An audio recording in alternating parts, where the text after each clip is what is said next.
Maka ibu saya pernah mengatakan kepada saya pada saat saya masih kecil gitu, ketika SMP atau awal SMA. Saya bertanya, ibu kenapa ya kok keluarga kita dikasih kakak yang semacam ini? Itu omongan polos saya waktu itu, belum masuk pondok pesantren. Kenapa kok kakak saya begini, kok nggak normal kayak orang lainnya? Maka ibu berkata, nak, takdir itu tidak ada yang salah. Allah cuma minta kita untuk sabar, tapi takdir itu tidak mungkin salah. Kata-kata itu saya ingat gitu, dan ketika saya akhirnya sekolah dan akhirnya di pondok lalu melanjutkan di fakultas syariah, saya paham Allah itu tidak mungkin memproduksi produk takdir yang gagal. Yang gagal itu kita di dalam memahami apa yang Allah tetapkan, karena ilmunya kita itu sangat terbatas. Selamat datang di channel Tauhid Istiqomah. Semoga video ini bisa membawa berkah untuk kita semua. Amin. Alhamdulillah, tentunya senantiasa kita bersyukur kepada Allah atas seluruh nikmat yang Allah berikan kepada kita. Terutama apapun nikmat yang Allah berikan itu menuntut kepada kita sebuah kesyukuran. Sesungguhnya kehidupan ini gelombangnya begitu besar dan tidak ada yang mampu memecah gelombang ujian pada kehidupan kita kecuali adalah kesyukuran kita. Karena sesungguhnya kesyukuran itulah yang memberikan kelapangan pada kehidupan kita. Terkadang apa yang kita peroleh hari ini walaupun tampaknya kita sering merasa kecewa, tapi kita harus ingat apa yang telah kita peroleh hari ini bisa jadi merupakan impian sebagian besar orang ketika melihat kita dari kejauhan. Janganlah nikmat yang begitu besar itu hilang hanya karena kita tidak mengkondisikan hati kita senantiasa bersyukur kepada Allah. Syukur itu bukan anjuran, syukur itu bukan himbauan, tetapi syukur itu merupakan sebuah kewajiban yang berbanding lurus dengan kualitas dalam kehidupan kita. Tidaklah manusia yang kurang bersyukur kecuali kesempitan dan hukuman kembali kepadanya. Dan tidaklah seseorang itu senantiasa bersyukur atas apapun yang dia peroleh dan apapun yang dia dapatkan kecuali reward-nya dan penghargaannya berbanding lurus kembali kepadanya. Allah memberikan kepadanya kelapangan, Allah memberikan kepadanya kecukupan, dan tentunya Allah memberikan kepadanya ketenangan. Tapi siapapun yang tidak bersyukur, Allah memberikan hukuman 3. Allah berikan kepadanya kekurangan dan tidak pernah merasa cukup. Allah berikan kesempitan pada hati dan pikirannya, dan tentunya Allah berikan kepadanya kegelisahan karena matanya selalu tertuju kepada apa yang didapatkan orang lain dan lupa melihat apa yang telah dia dapatkan. Yang salah bukan apa yang telah didapatkan orang lain dan apa yang baru kita dapatkan. Tapi yang salah itu ketika hati kita diperintahkan untuk bersyukur atas apa yang Allah berikan sesuai takaran yang terbaik, tapi kita tidak bersyukur. Padahal mata uang kelapangan hanyalah bagi hati yang selalu bersyukur kepada Allah. Semoga hati kita selalu bersyukur setiap waktunya. Semoga setiap kajian-kajian kita, baik kajian online, Reels, ataupun Instagram, TikTok yang kita peroleh itu sebenarnya adalah supaya kita tambah bersyukur atas apa yang telah kita peroleh. Semoga istri kita merupakan istri yang kita syukuri, suami kita merupakan suami yang kita syukuri, anak yang kita miliki adalah anak yang kita syukuri, motor yang kita miliki adalah motor yang kita syukuri. Karena sensasi nikmatnya dan sukacitanya ketika barang itu telah kita syukuri tidak akan sama dengan barang yang tidak pernah kita syukuri. Semoga Allah bimbing kita menjadi hamba yang bersyukur kepada Allah Subhanahu wa Ta'ala. Kepada seluruh penuntut ilmu yang hadir pada kesempatan hari ini, tentunya kita harus memahami betul bahwasanya dalam kehidupan kita ini di dalam menjalani kehidupan itu bukan hanya sekedar menjalani, tetapi kita ini harus mengilmui pada kehidupan kita. Banyak orang salah persepsi bahwasanya kehidupan itu sekedar dijalani. Padahal kehidupan itu tidak hanya sekedar dijalani, tetapi kehidupan itu harus diilmui supaya kita paham kemana kita berjalan dan apa yang harus kita lakukan ketika perjalanan terkadang tidak sesuai dengan harapan yang kita inginkan dan tidak sesuai dengan planning yang telah kita targetkan. Hidup itu tidak selamanya sesuai dengan apa yang kita mau, tapi terkadang hidup itu mempertemukan kita dengan berbagai macam persimpangan yang terkadang membuat kita mengalami kesulitan dan mengalami kesukaran. Karena begitulah kehidupan. Hidup itu tidak selamanya jalannya mulus. Terkadang hidup itu menemukan turunan, kadang menemukan tanjakan, kadang menemukan belokan, kadang menemukan jalan yang begitu berkerikil dan begitu sulit mobil kita untuk melewatinya. Dan itulah hakikat kehidupan. Kehidupan itu tidak mulus sebagaimana yang sering kita inginkan dan sering kita bayangkan. Ketika kita paham bahwasanya kehidupan itu bukanlah jalan yang lurus lagi mulus, kita harus paham ilmunya supaya setiap ilmu yang kita miliki menjadikan kita bisa mempersiapkan diri ketika kita bertemu pada kondisi yang tidak ideal. Ketika kita tahu ilmunya, pada saat turunan kita bisa berhati-hati, pada saat tanjakan kita selalu waspada, dan ketika kita melewati jalan-jalan off-road atau jalan-jalan berkerikil dan berbatu besar, kita mampu hati-hati melewati setiap terjangan dan setiap hambatan yang kita temukan karena kita telah menemukan ilmunya. Makanya kalau kehidupan ini hanya sekedar dijalani akan membuat frustasi, akan membuat depresi. Karena apa? Karena pada dasarnya hidup itu harus diilmui. Dan kehidupan yang diilmui akan menjadikan kita memiliki posisi yang tidak sama dengan kehidupan yang tidak diilmui oleh siapapun penempuhnya.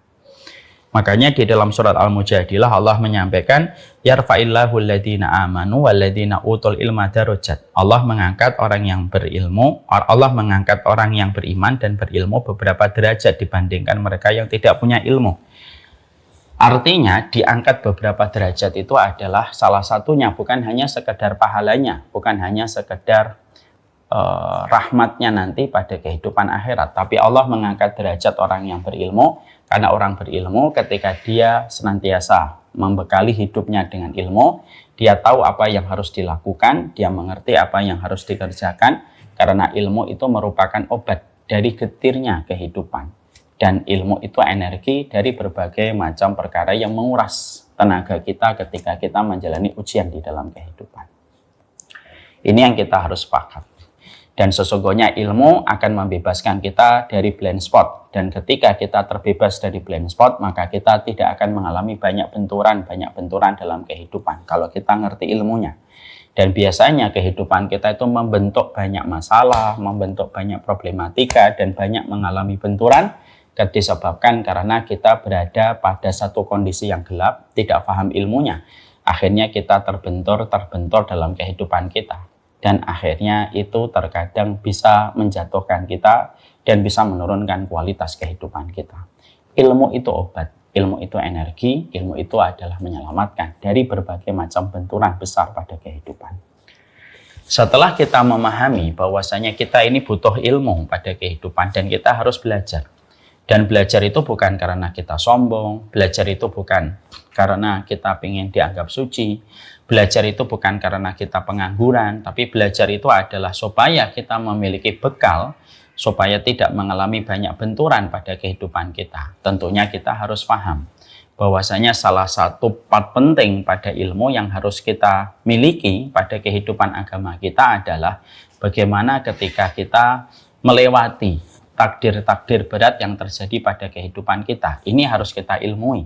Dan ini merupakan salah satu part penting dalam keimanan kita kepada Allah. Bagaimana hati kita dan jiwa kita membaca setiap takdir ketika takdir itu tidak berjalan sesuai dengan apa yang kita mau dan apa yang kita harap. Takdir itu dua. Ada takdir yang pahit, ada takdir yang manis. Dua-duanya datang dari Allah. Dan dua-duanya pasti ada kebaikannya. Karena yang datang dari zat yang maha baik itu pasti baik. Dan tidak mungkin datang dari zat yang maha baik itu buruk. Berarti kalau apa yang datang dari zat itu buruk, berarti zat yang memberi itu tidak layak disebut zat yang maha baik. Padahal Allah itu zat yang maha baik. Berarti apapun yang datang dari Allah itu pasti baik. Dan tentunya adil pada kehidupan manusia. Makanya kita di dalam kehidupan ini salah satunya adalah bagaimana kita harus membaca takdir. Ketika lintasan peristiwa yang terjadi dan menimpa pada kehidupan kita itu terkadang tidak sesuai harapan kita. Dan terkadang tidak sesuai dengan apa yang kita ekspektasikan dan apa yang kita harapkan selama ini. Karena apa? Hidup itu bukan milikku, hidup itu bukan milikmu. Hidup itu miliknya Allah. Dan kita hanyalah makhluk yang menjalani setiap lembar ujian yang Allah berikan ketika kita diberikan nyawa berjalan pada kehidupan. Makanya Allah menyampaikan di dalam surat Al-Mulk ayat yang kedua. Alladzi khalaqal mauta wal hayata liyabluwakum ayyukum ahsanu amala. Allah yang memberikan kepadamu kematian dan kehidupan untuk menguji kalian di dalam kehidupan itu siapa yang terbaik di dalam setiap melewati ujian itu, siapa yang terbaik amalnya. Berarti hakikat pada kehidupan ini adalah ujian. Dan salah satu mata pelajaran di dalam ujian itu adalah kita ini harus tahu bagaimana cara kita melewati sebuah takdir yang pahit yang berjalan pada kehidupan kita. Karena apa? Takdir pahit itu pasti ada dalam kehidupan kita. Makanya inilah yang menjadikan kita pada kesempatan hari ini kita belajar tentang iman, tentang Islam. Tapi bukan belajar tentang sholat. Islam itu bukan hanya masalah sholat. Islam itu bukan hanyalah masalah puasa, sedekah, haji, dan umroh.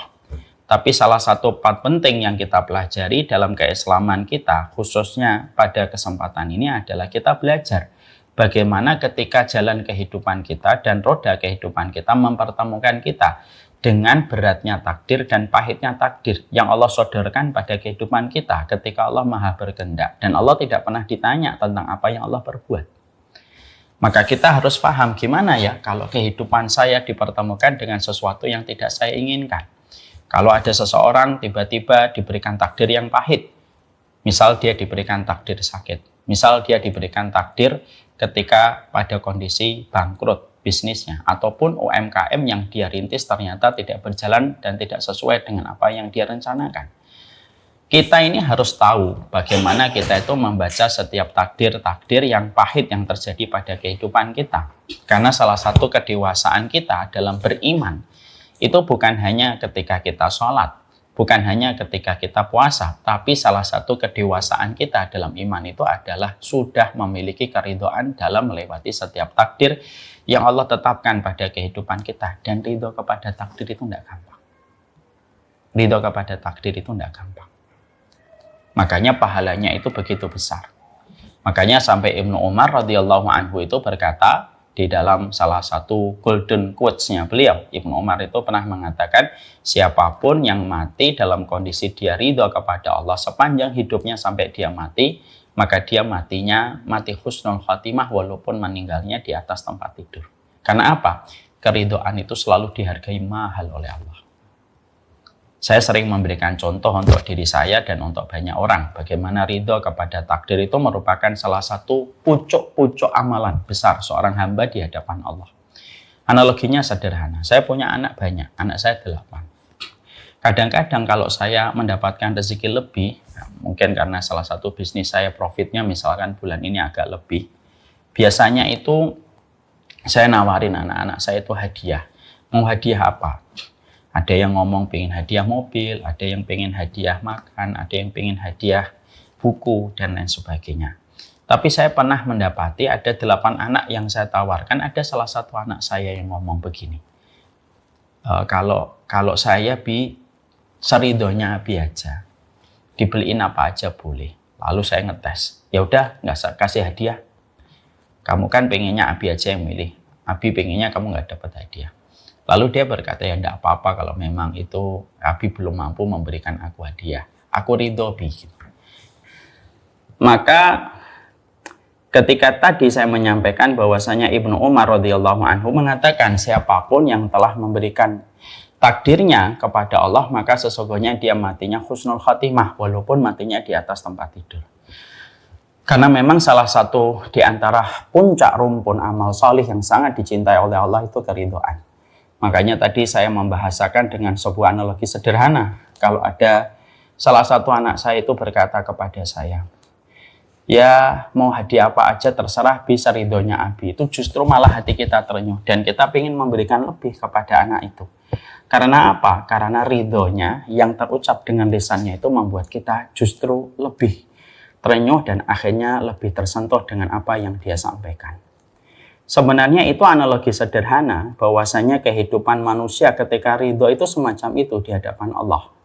Makanya kalau kita mendapati pintu surga, tidak salah bahwasanya salah satu nama pintu surga itu pintu ridho.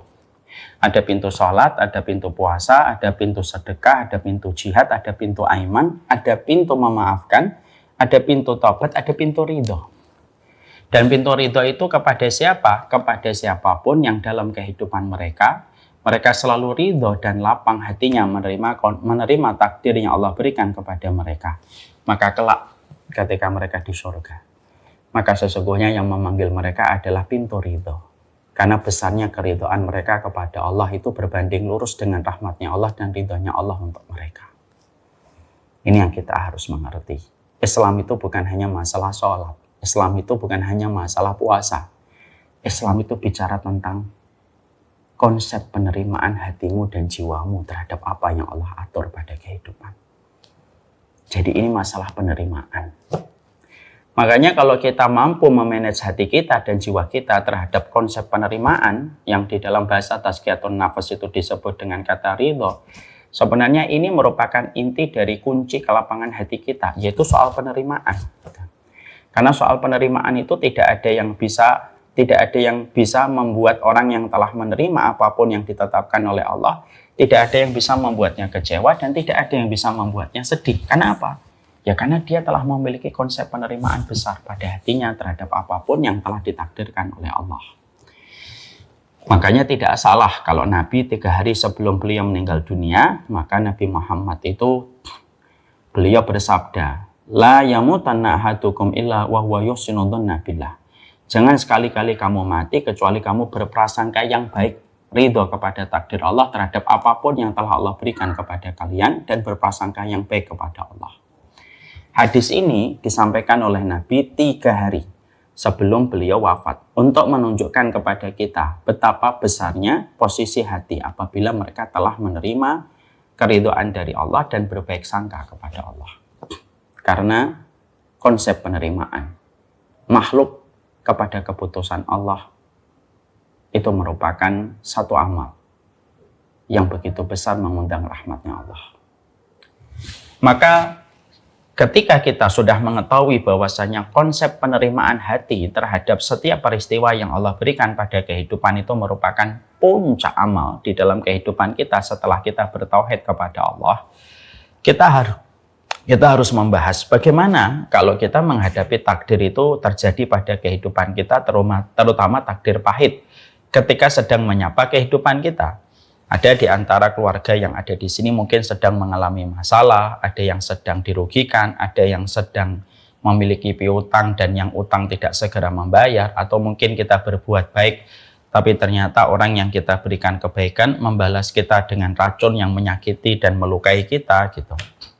Maka kita harus tahu bagaimana mengatur hati kita terhadap konsep penerimaan pada kehidupan kita. Kalau hati kita tidak bisa belajar untuk memiliki konsep penerimaan, kalau kita gagal memanage hati kita dan jiwa kita terhadap konsep penerimaan, saya khawatir kita akan mudah depresi dan saya khawatir kita akan mudah frustasi.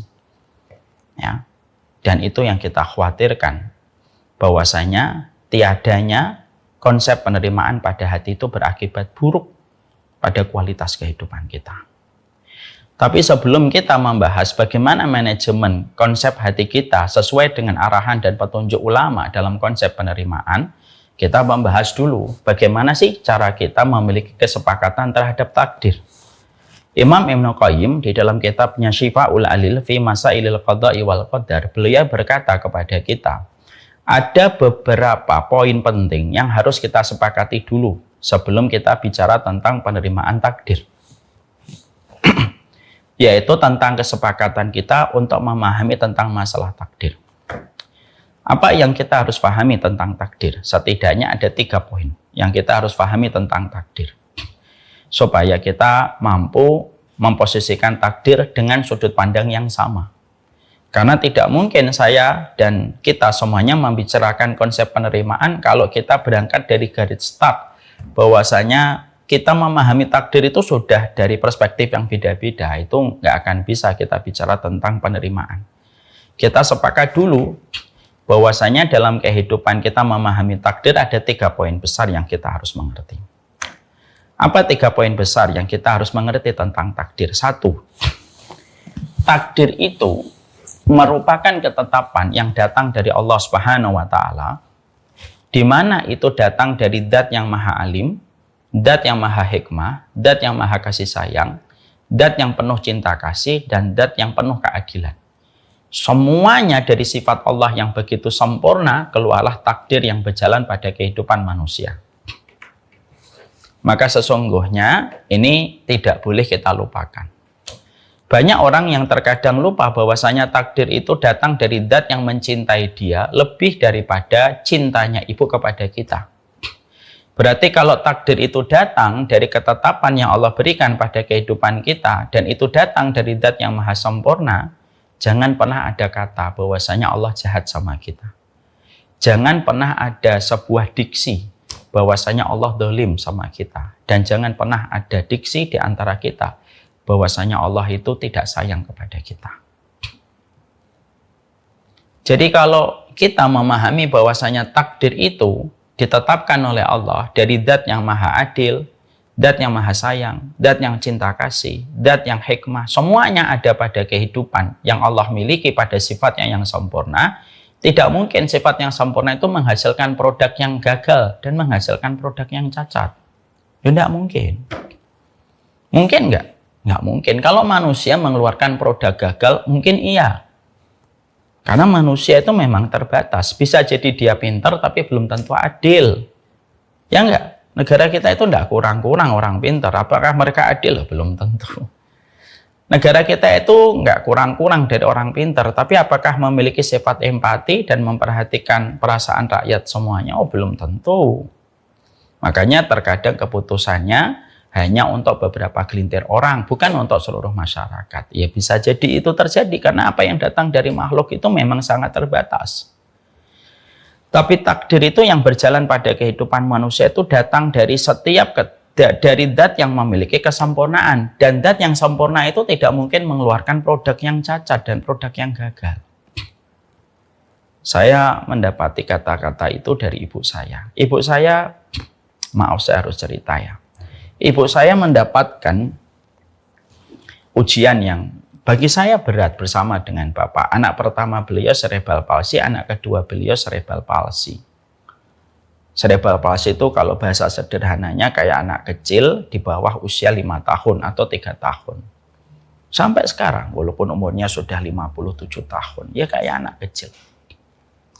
Maka ibu saya pernah mengatakan kepada saya, pada saat saya masih kecil gitu, ketika SMP atau awal SMA.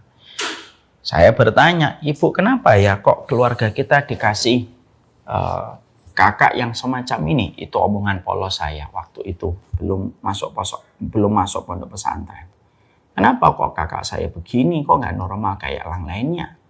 Maka ibu berkata, nak, takdir itu tidak ada yang salah. Allah cuma minta kita untuk sabar. Tapi takdir itu tidak mungkin salah.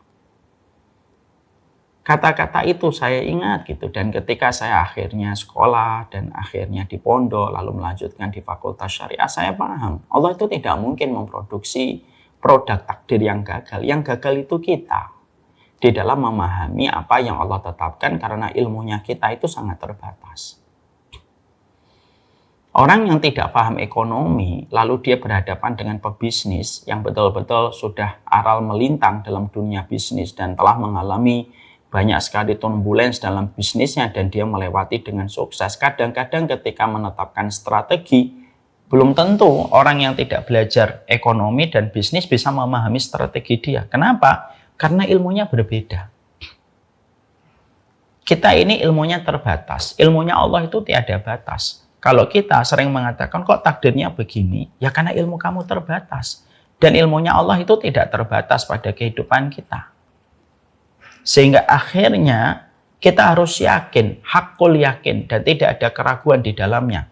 Tidak ada keraguan di dalamnya adalah memastikan secara hak takdir itu berjalan sesuai dengan kebaikan, dan sesungguhnya takdir itu datang dari zat yang maha sempurna dan tidak ada yang salah dalam setiap ketetapan takdirnya.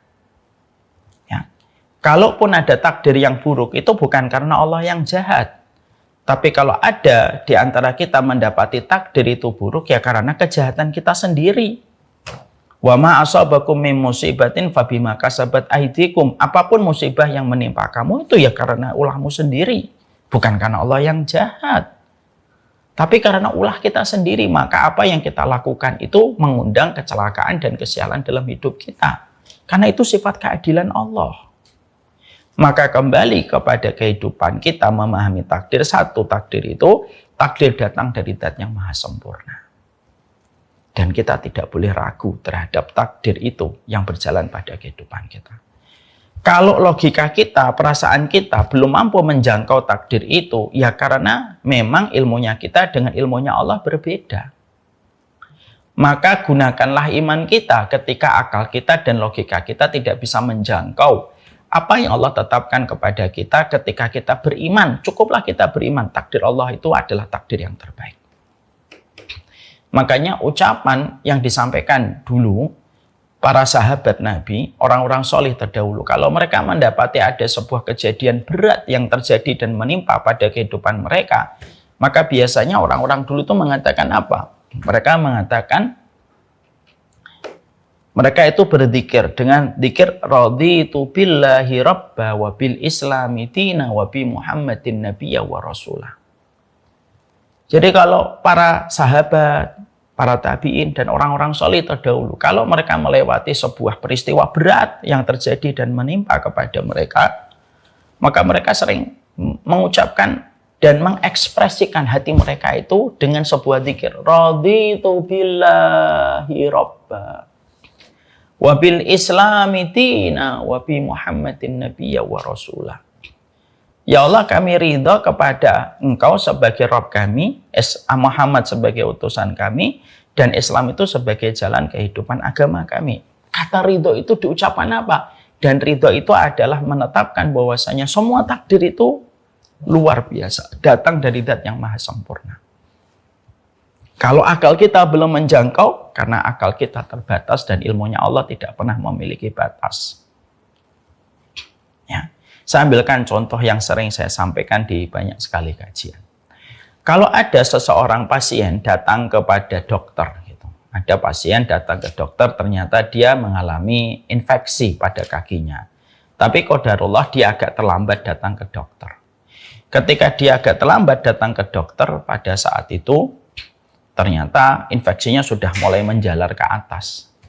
Maka dokter itu memeriksanya dan mengatakan, Pak, ini harus diamputasi karena infeksinya sudah menjalar kemana-mana. Mari kita lihat respon. Antara pasien dengan dokter beda. Pasien ketika mendengar kata amputasi sedih. Lalu mencoba menego kepada dokternya. Emang nggak bisa selain amputasi, dok? Nggak bisa, Pak. Dia sedih, dia marah, dia kecewa, dan lain sebagainya. Beda dengan dokter. Kenapa? Mengapa reaksi dokter dengan pasien itu beda? Karena ilmunya beda. Kenapa pasien itu marah? Karena dia merasa dari dua kaki menjadi satu kaki.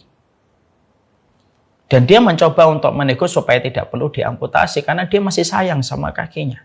Itu versi seorang pasien. Versi seorang dokter beda. Versi seorang dokter itu justru adalah ini kalau tidak diinfeksi, maka infeksinya menjalar ke atas, lebih berbahaya, berakibat fatal, menyebabkan rasa sakit yang tiada terperi kalau infeksinya itu menjalar ke bagian organ tubuh yang vital. Sehingga sang dokter itu memandang amputasi itu merupakan takdir terbaik pada kehidupan manusia, pada kehidupan pasien itu. Berbeda dengan pasien. Kenapa kok bisa beda antara pasien dengan dokter? Karena ilmunya beda. Sang pasien melihat amputasi itu buruk. Sang dokter melihat amputasi itu jalan terbaik di dalam menyikapi infeksi yang sudah menjalar kemana-mana. Lah kita itu sebenarnya kayak pasien gitu. Terkadang ketika kita mendapati ada sebuah ketetapan yang terjadi pada kehidupan kita, kita sering marah, kita sering merasa tidak adil gitu. Padahal sebenarnya apa yang sedang Allah berikan kepada kita itu justru itulah yang terbaik. Dan kita terkadang tidak bisa memahami yang terbaik karena akal kita yang terbatas. Jadi pertama, takdir itu datang dari Zat yang maha sempurna. Dan kita harus yakinkan itu supaya nanti membahas tentang konsep penerimaan itu jadi mudah.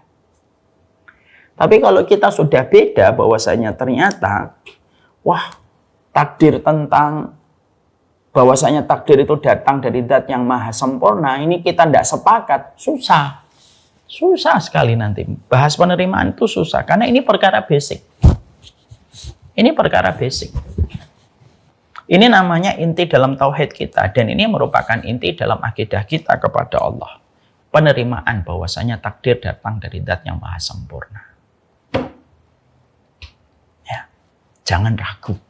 Karena penyakit manusia itu ragu. Makanya kan di awal surat Al-Baqarah pada ayat yang kedua, Dzalikal kitabu la raiba fihi. Bahwasanya ini adalah kitab yang tidak ada keraguan. Berarti Allah dan keputusannya dan kitab dan sunnah tidak ada keraguan. Karena penyakit manusia itu ragu gitu. Ragu dia. Dan kalau sudah ragu ya sudah susah. Jangan ragu. Karena ketetapan takdir itu selalu datang dari zat yang sempurna, dan yang sempurna tidak mungkin memproduksi produk takdir yang cacat. Yang kedua, takdir itu Allah berikan kepada kita, itu selalu di dalamnya ada hikmah. Selalu di dalamnya itu ada hikmah, ada pelajaran untuk kita. Di mana kita dituntut untuk memahami apa pelajaran di balik setiap ketetapan yang Allah berikan kepada kita. Selama kita ridho dan selama kita senantiasa berusaha untuk menata hati kita di dalam memahami takdir-takdir yang terjadi pada kehidupan kita. Berapa banyak orang yang menangis pada takdir yang pahit, tetapi ternyata 5 tahun berikutnya takdir yang pernah dia tangisi menjadi takdir yang dia syukuri. Iya atau tidak? Iya. Iya, betul. Karena pada dasarnya takdir itu selalu di dalamnya ada hikmah bagi siapapun yang senantiasa bersabar di ruang tunggu kehidupan ketika dia mendapatkan takdir yang pahit. Mari kita belajar dari baginda Nabi Shallallahu Alaihi Wasallam. Nabi mendapatkan takdir pahit. Apa takdir pahitnya Nabi Shallallahu Alaihi Wasallam? Takdir pahitnya Nabi itu ketika Nabi berada di kota Mekah. Ketika Nabi berada di kota Mekah, beliau mendapatkan permusuhan yang luar biasa. Ketika beliau mendapatkan permusuhan, akhirnya menjadikan Nabi terusir dari kota kelahirannya. Padahal kota yang paling dicintai Nabi Muhammad itu kota Mekah. Dan beliau hidup di kota Mekah semenjak kecil. Kecintaan beliau kepada penduduk Mekah itu besar. Yang menjadikan beliau sangat bersemangat untuk menyelamatkan penduduk Mekah dari kemurkaan Allah. Tapi apa balasan yang didapatkan oleh baginda Nabi? Justru permusuhan dan pengusiran. Maka beliau keluar dari kota Mekah. Ini kan takdir berat, ini takdir pahit. Ketika takdir pahit itu harus dijalani Nabi, dan Nabi pun merasakan takdir pahit dari ujian yang Allah tetapkan dan Allah timpakan untuk beliau. Apa yang dilakukan Nabi? Nabi ridho kepada ketetapan takdir itu. Ketika perintah hijrah itu sudah diturunkan, Nabi hijrah dari Mekah, lalu terbitlah kota Madinah. Apa yang Allah berikan di kota Madinah? Allah berikan di kota Madinah itu kota yang akan menjadi penerang dakwahnya Nabi, makanya menjadi Madinah Munawwarah. Dan ketika Nabi itu berada di Madinah, beliau mendapatkan muhajirin dan ansor. Itu betul-betul sangat mencintai Rasulullah, dan kota Madinah yang memberikan kemenangan bagi dakwahnya Nabi Muhammad. Artinya, tidak ada setiap ketetapan takdir yang Allah berikan kepada manusia itu kecuali ada hikmah dan kebaikan bagi mereka yang senantiasa ridho dan senantiasa menunggu kebaikan dalam setiap takdir buruk yang dia jumpai. Karena apa? Itulah ketetapan Allah. Karena Allah itu merupakan zat yang rahmat, tidaklah Allah memberikan takdir dalam kehidupan kita. Hatta takdir pahit pun Allah berikan kepada kita. Kecuali setiap takdir yang pahit itu ada pelajaran dan ada kebaikan yang sedang Allah siapkan untuk kita di masa mendatang. Allah kalau mengambil kamu satu perkara, Allah gantinya 2. Ketika janin di dalam perut ibunya lahir, dipotong tali pusarnya, diganti 2 dengan air susu. Ketika harus disapai dari 2 air susu yang dia dapatkan dari ibunya, diganti dengan 4 macam.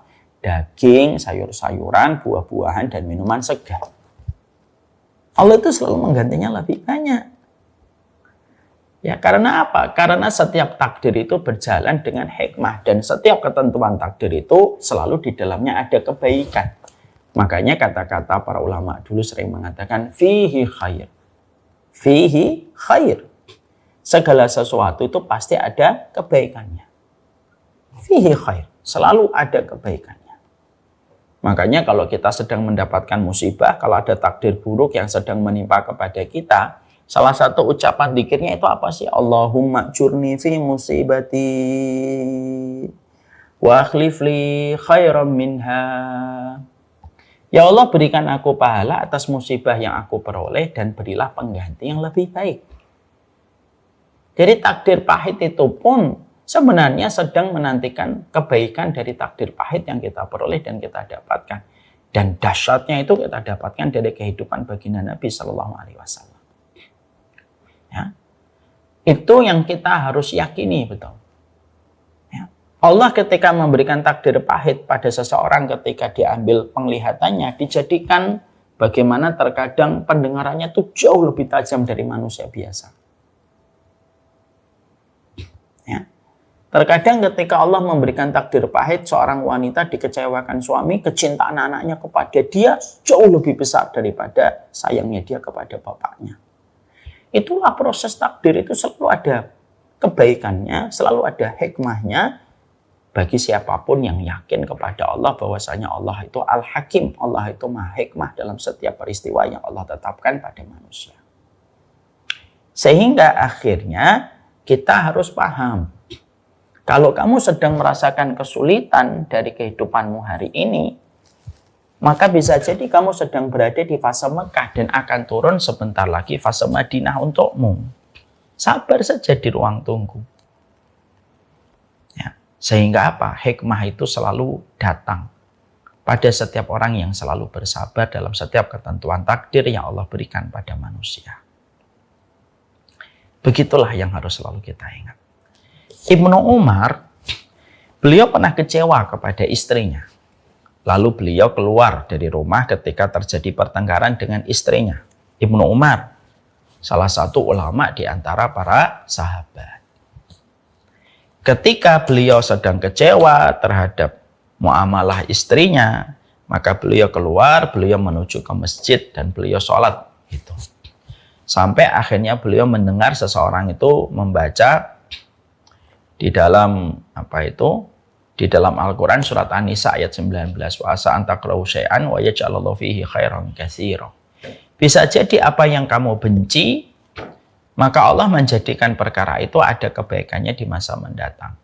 Ketika Ibnu Umar mendengar ayat itu dibaca surat An-Nisa 19, itu beliau berkata, seakan-akan saya baru membaca ayat itu, padahal ayat itu sudah aku hafalkan. Ya Allah, aku bersabar dengan apa yang aku tidak sukai dari istriku dalam satu hal itu.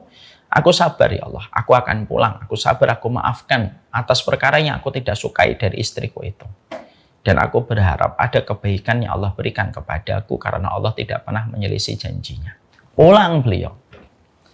Dan beliau bersabar terhadap salah satu kekurangan istrinya dalam satu hal. Dan ternyata kesabaran Ibnu Umar itu berbuah manis. Apa? Beliau memiliki anak yang sangat luar biasa, juga berilmu sebagaimana bapaknya, dan tidaklah anak itu salah satunya karena buah dari kesabaran Ibnu Umar menghadapi istrinya dan kesabaran istrinya menghadapi suaminya, dan berbuah manis. Jadi Allah itu kalau mengambil kepada kita satu hal, Allah berikan gantinya dua. Makanya takdir itu selalu berjalan dengan hikmah. Takdir itu selalu berjalan dengan hikmah dan tidak pernah keluar dari lingkaran hikmah. Kalau hikmah itu belum datang kepadamu hari ini, mungkin besok. Kalau belum datang besok, mungkin lusa. Kalau belum datang lusa, mungkin pekan depan. Kalau belum datang pekan depan, mungkin tahun depan. Kalau belum datang tahun depan, mungkin nanti ketika kamu meninggal dunia, kamu akan memetik semua hasil dari proses takdir yang selalu kamu sikapi dengan hati yang kamu usahakan untuk lapang dan ridho. Begitulah hidup. Ibu dulu saya tanya, ibu apa ya hikmahnya ibu dikasih oleh Allah 2 anak cerebral palsy? Enggak cuma 1 loh bu, 2. Nah, ibu saya menjawab, ya nanti hikmahnya itu salah satu hikmahnya. Mungkin kalau kedua kakakmu dalam kondisi normal, mungkin bisa jadi dia malah memusuhi ibu, memusuhi bapakmu. Berapa banyak ibu kenal keluarga itu antara orang tua dengan anaknya bermusuhan. Berapa banyak anak itu durhaka. Allah jadikan kedua kakakmu semacam ini, mungkin salah satunya nak, bahwasanya Allah itu ingin menjaga anak-anak ibu, supaya anak-anak ibu itu menjadi penduduk surga tanpa harus mempertanggungjawabkan apa yang dia perbuat di dunia, karena pada dasarnya mereka nanti akan menikmati manisnya kehidupan di surga sebagai pengganti kesulitan mereka hidup di dunia. Itu namanya hikmah. Itu namanya hikmah. Orang yang mampu untuk terus mendatangkan hikmah, itu orang yang paling lapang. Itu orang yang paling lapang dalam hidupnya. Dan kita itu harus berusaha untuk nyari hikmah dalam setiap peristiwa. Otak kita, akal kita, pikiran kita itu jangan hanya jangan hanya digunakan untuk entertain, untuk pleasure terus. Otak pikiran kita itu harus terus mencari hikmah gitu dalam kehidupan kita. Karena dengan ketentuan hikmah-hikmah itulah yang akan menjadikan kita itu merasakan nikmatnya kehidupan akhirat, yang tidak perlu kita merumitkan sesuatu yang memang hakikat kehidupan itu kan ujian kan. Apalagi hidup itu ujian. Hidup ini itu kan memang lembaran demi lembaran ujian yang datang dari Allah kan. Hidup bukan apa yang kita mau, tapi hidup itu apa yang Allah mau. Ikutin aja aturan Allah. Tapi Allah itu maha rahmat, Allah itu maha kasih sayang sama hambanya. Sehingga akhirnya menjadikan kita itu harus ngambil hikmah gitu. Nah, kalau hidup kita nggak ada hikmah, yang ada itu apa? Caci maki. Yang ada itu keluh kesah. Yang ada itu susah untuk lapang. Dan akhirnya kita yang rugi. Menggerogoti hati kita. Malam tidak bisa nyenyak pada tidurnya, siang tidak nyaman pada jalan hidupnya. Kenapa? Yuk, nggak ada hikmah yang diambil. Orang itu kalau memiliki hikmah, mampu mendapatkan hikmah, dia mendapatkan sebaik-baik pemberian dari Allah. Yu'til hikmata man yasha wa man yu'tal hikmata faqad utiya khairan katsira. Allah itu ngasih hikmah kepada setiap hamba yang Allah kehendaki. Wa man yu'tal hikmata faqad utiya khairan katsira. Dan siapapun yang telah diberikan hikmah, dia telah mendapatkan banyak sekali kebaikan dari Allah. Siapa yang bisa mengecewakan orang kalau sudah bisa menerima segala sesuatu dengan hikmah? Tidak ada yang bisa mengecewakan lagi. Oh, dia hikmah. Orang kalau mampu mengambil hikmah itu nanti akan sampai pada konsep penerimaan. Tapi kalau orang itu sudah gagal di konsep hikmah, dia tidak akan sampai kepada konsep penerimaan, apalagi ridho. Penerimaan aja belum, apalagi ridho. Karena ridho itu lebih daripada penerimaan. Ridho itu penerimaan yang berbalut dengan kelapangan hati. Makanya susah ridho itu. Hampir ridho dan ikhlas itu hampir sama. Kalau dalam tazkiyatun nafas itu sering dibahas. Ridho sama ikhlas itu sama-sama beratnya. Tapi sama-sama puncaknya dalam kehidupan di akhirat. Ya. Jadi ambil hikmahnya. Hikmahnya apa sih Allah turunkan ini untuk kita gitu. Ya mungkin hikmahnya supaya kamu mendekat sama Allah. Bisa jadi hikmahnya itu bisa jadi memperbaiki kita. Hikmahnya itu bisa jadi menyadarkan kita gitu. Walaupun terasa mengagetkan. Iya, kadang-kadang ada takdir pahit itu mengagetkan. Tapi kan yang mengagetkan itu terkadang menyelamatkan kan. Berapa banyak ketika satu driver gitu mengendari mobilnya gitu. Ketika dia ngantuk gitu karena banyak karbo yang dia makan gitu sebelum dia nyetir gitu. Akhirnya ngantuk gitu. Terus dikagetkan mungkin anaknya tiba-tiba ngagetin dari belakang. Dia kaget gitu. Tapi kagetnya itu membuat dia hilang rasa ngantuknya dan menyelamatkan dia dari kecelakaan fatal mungkin. Karena memang terkadang memang ada takdir itu yang terasa mengagetkan gitu. Tapi takdir yang terasa mengagetkan itu justru memberikan keselamatan untuk kita. Ambil hikmahnya. Temukan hikmahnya. Imam Ibnu Qayyim lalu berkata, Ustadz, apa yang menjadikan kita gagal mengambil hikmah? Kemaksiatan dan dosa. Itu yang membuat kita gagal mengambil hikmah. Jangan sampai gagal mengambil hikmah. Itu yang kedua. Yang ketiga, yang kita harus paham itu adalah dalam takdir itu, pertama takdir itu datang dari Allah Subhanahu wa taala. Yang kedua, takdir itu selalu memberikan kepada kita sebuah hikmah.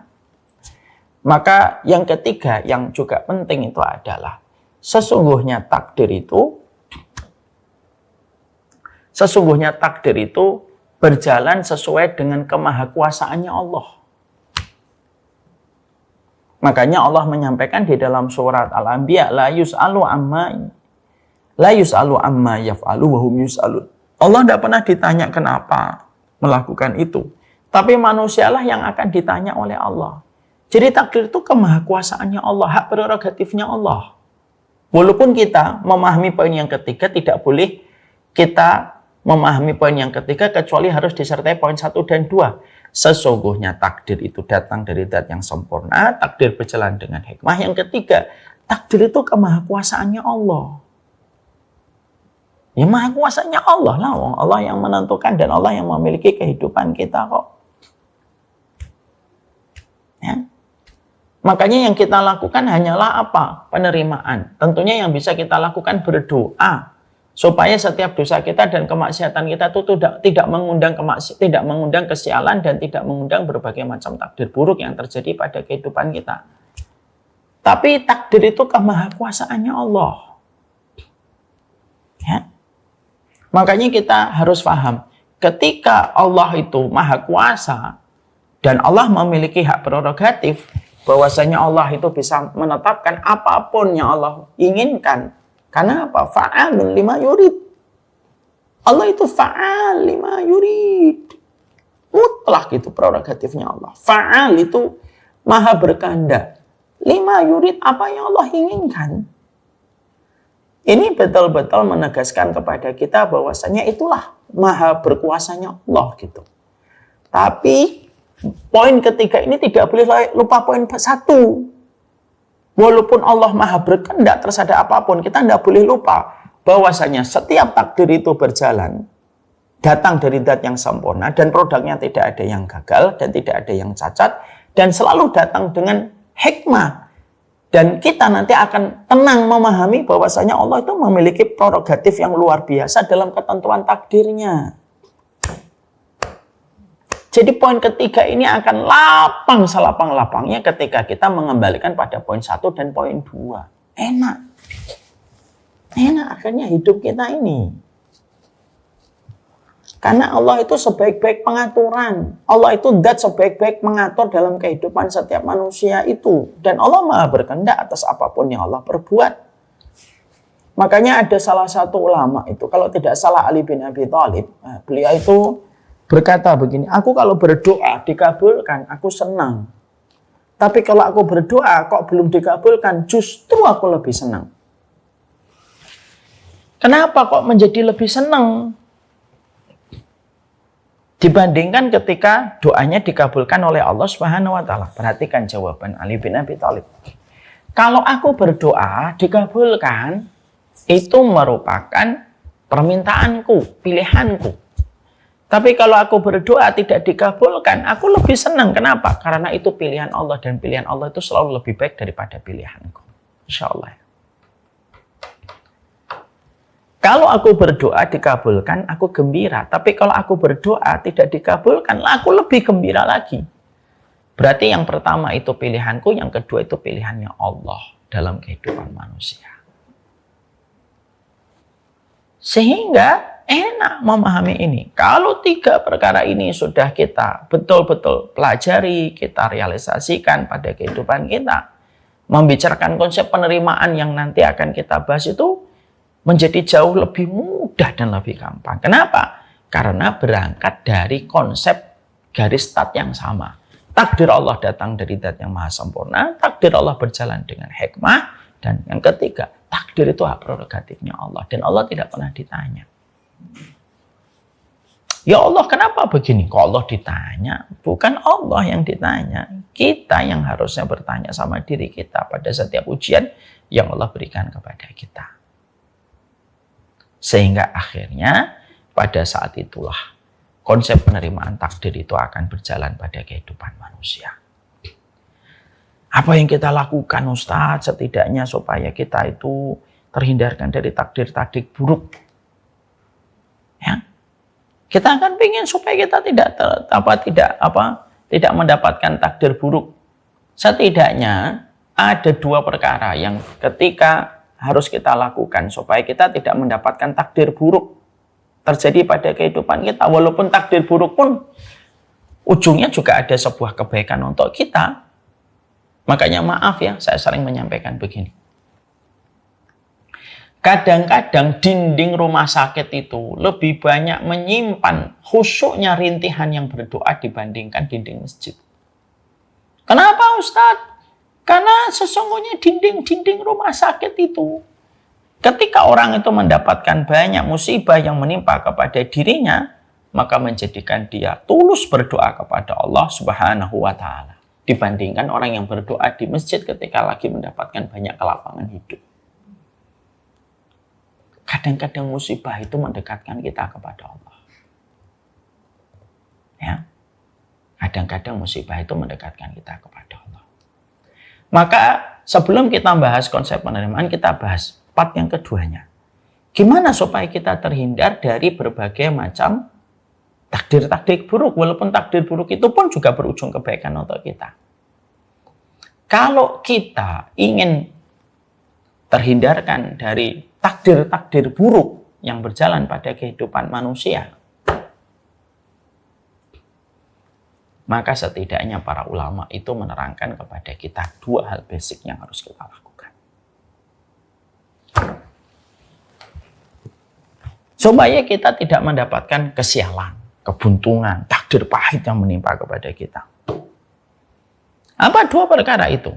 Yang pertama, bacalah surat Asy-Syura ayat yang ke-30. Wa ma asabakum min musibatin fabima kasabat aydikum wa ya'fu an katsir. Tidaklah satu musibah yang menimpa kepada kalian, kesialan yang menimpa kepada kalian itu, kata Allah Subhanahu wa Ta'ala, tidaklah setiap musibah yang menimpa kepada kalian itu disebabkan karena dosa-dosa kalian sendiri.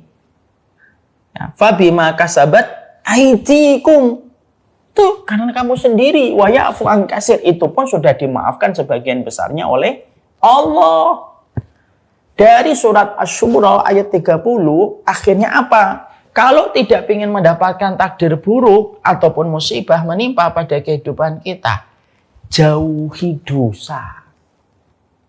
Tinggalkan maksiat. Hidup itu sederhana. Apa yang Allah perintahkan, ikuti. Apa yang Allah larang, tinggalkan.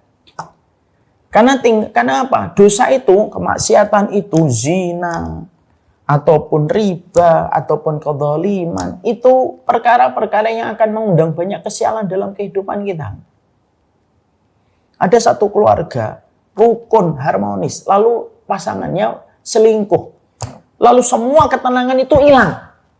Dia nggak bisa lagi ketemu dengan anaknya begitu gampang. Dia nggak bisa komunikasi lagi dengan pasangannya. Kenapa? Bukan Allah yang jahat sama dia. Zina yang jahat sama dia ketika dia selingkuh. Jadi, kalau kita tidak ingin mendapatkan takdir yang pahit itu apa? Tinggalkan dosa. Karena apapun musibah yang menimpa kepada kita itu karena dosa-dosa kita. Itu pun sudah dimaafkan oleh Allah sebagian besar. Tapi tetap ada dosa-dosa yang Allah akan feedbackkan, kembalikan kepada kita. Supaya kita sadar. Supaya kita sadar. Ya, jangan sampai berbuat dosa dan maksiat. Karena apa? Hidup itu kayak algoritma Instagram. Kalau kamu membuka postingan bola, timelinemu akan penuh dengan postingan bola. Kalau kamu berbuat jahat, ya kamu akan datang kepadamu kejahatan. Itu sudah hukum yang bersambung dengan ketetapannya Allah itu.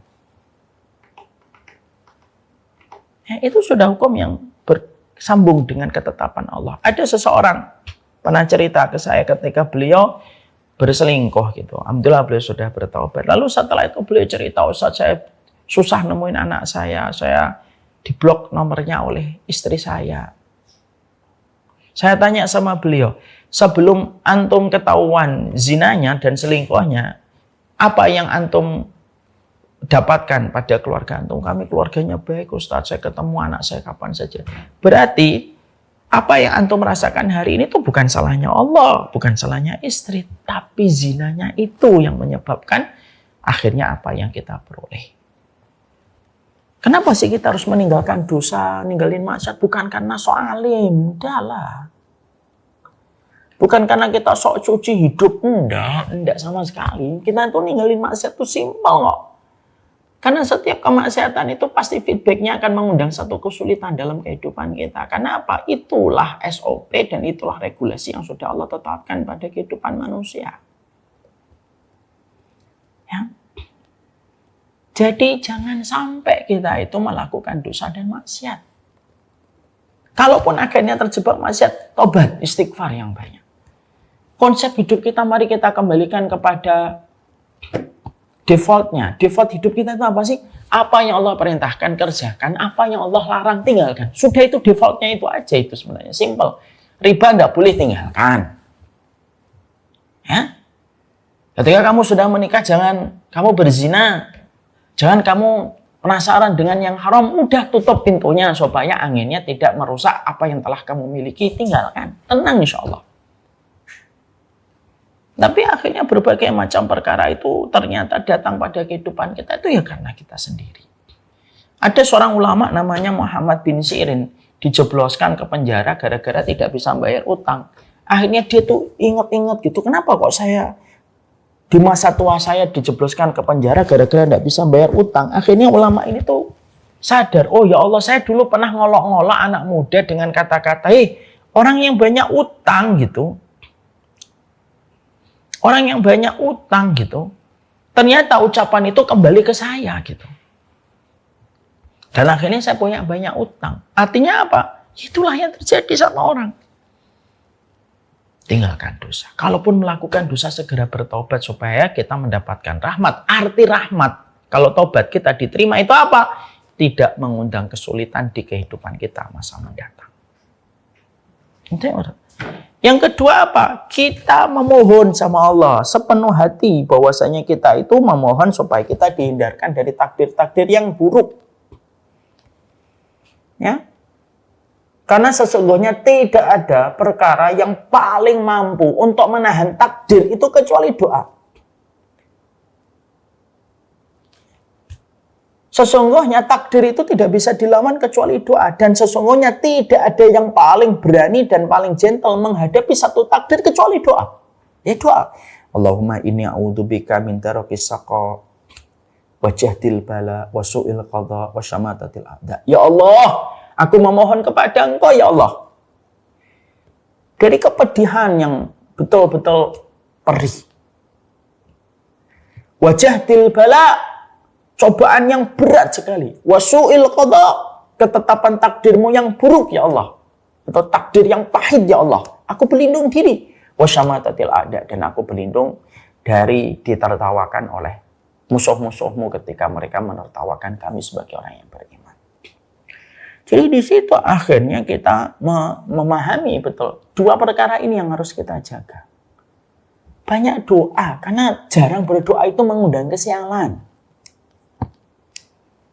Ya Nabi itu pernah berdoa dari asar sampai maghrib. Jangan kita merasa hidup kita berjalan begini saja tanpa doa. Jangan pernah lepas dari doa. Karena apa?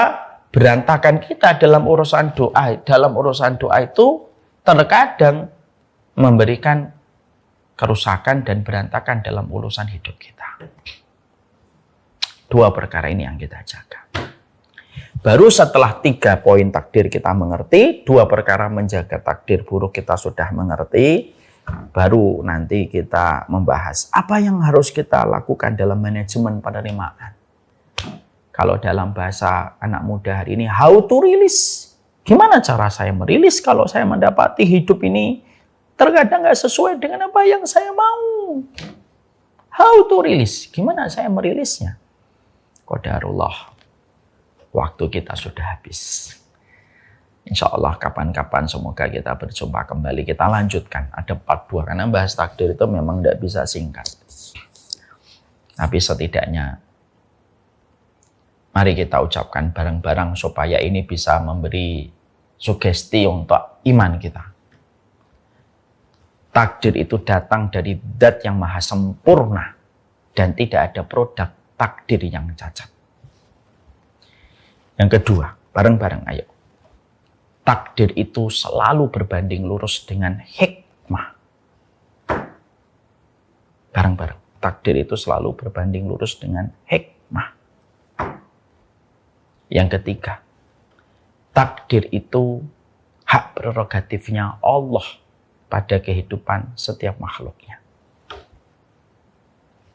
Masukkan ke pikiran kita. Moga-moga dengan 3 perkara ini yang kita masukkan, tidak akan pernah lepas senyuman kita dalam setiap peristiwa yang kita jumpai dan kita dapatkan. Gimana berusaha untuk jauh dari takdir buruk, Ustaz? 1, kita sebelum kita membahas 2, kita harus yakin takdir buruk itu karena kita sendiri yang mengundang takdir itu. Ya. Asy-Syura ayat 30.